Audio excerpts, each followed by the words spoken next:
1. The whistling past Laurel Fork. Children were scolded if they tried, dogs were dragged indoors when it started.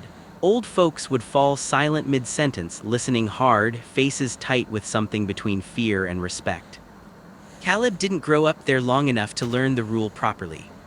He came back after his grandfather died, driving a rented truck up roads that narrowed into gravel and then into dirt.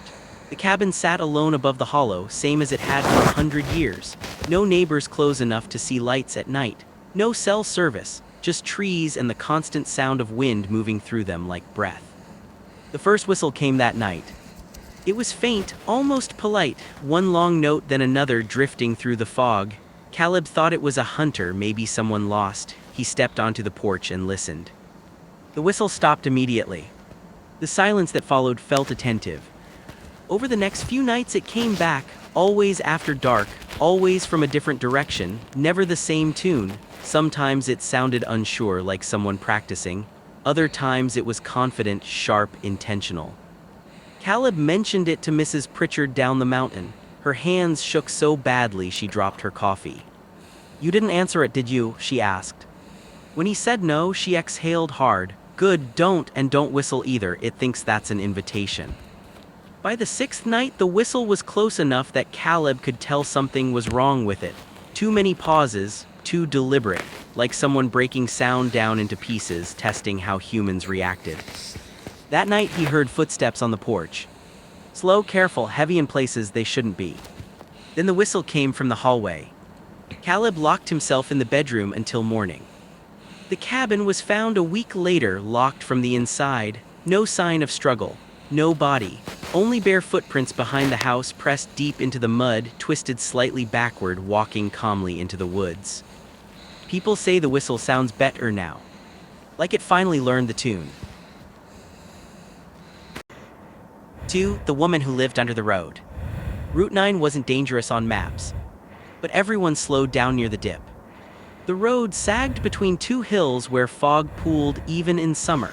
Sound behaved strangely there, tires went quiet, radios crackled, and headlights never quite reached the edges of the trees. That's where people first saw her. Always barefoot, always smiling, always standing just off-center in the road like she couldn't quite remember where she was supposed to stand. If you stopped, she asked for a ride. If you didn't, she walked beside your car. Tommy was 16 and driving too fast when she stepped out in front of him. He hit the brakes, felt the impact, screamed, and then there was nothing. No body, just the sound of breathing. It came from beneath the asphalt. After that, the road began to fail, small cracks at first, then sinkholes. Asphalt collapsed into blackness, revealing damp earth that smelled like rot and old rain. When the county dug deeper, they broke into a hollow chamber beneath the road. Human bones lined the walls, arranged carefully, faces carved into the dirt, all smiling, all familiar. They paved over it. The dip is still there. And sometimes, when you drive across it, you feel the road shift, like something underneath rolling over to get comfortable. 3. The church that sank into the woods. The church was already sinking when they built it. Old folks warned them, said the land had taken things before, but the builders were desperate for a place to worship and the clearing was flat enough.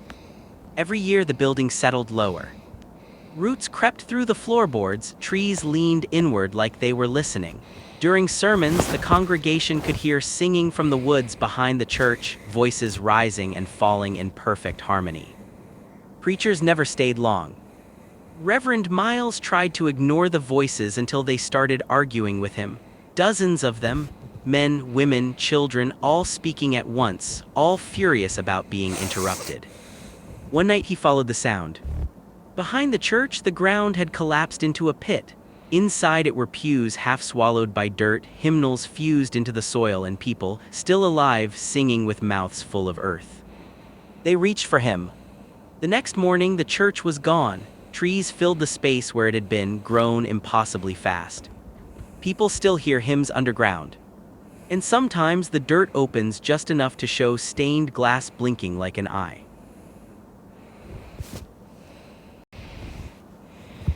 4. The hollow that remembers names.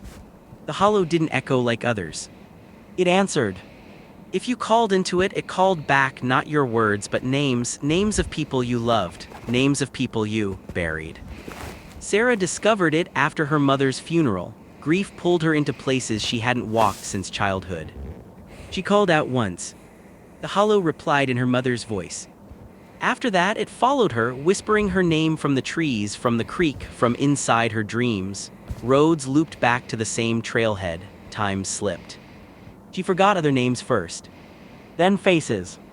They found her months later, standing at the edge of the hollow, lips moving silently as it whispered back. The hollow remembers her now. The thing that walks the old mine road hasn't been used in 50 years. But every morning, a single set of footprints appears, leading down the road, stopping suddenly, no return. Miners used to say something watched them underground, something that studied how they walked, how they balanced weight, how they breathed. One winter, a man followed the tracks. They ended at his front porch. That night, his wife heard footsteps outside, slow, careful, thoughtful, like something learning how much pressure a floorboard could take. The door handle turned. In the morning, the tracks were gone. Now the road still gets footprints. And sometimes they wear shoes.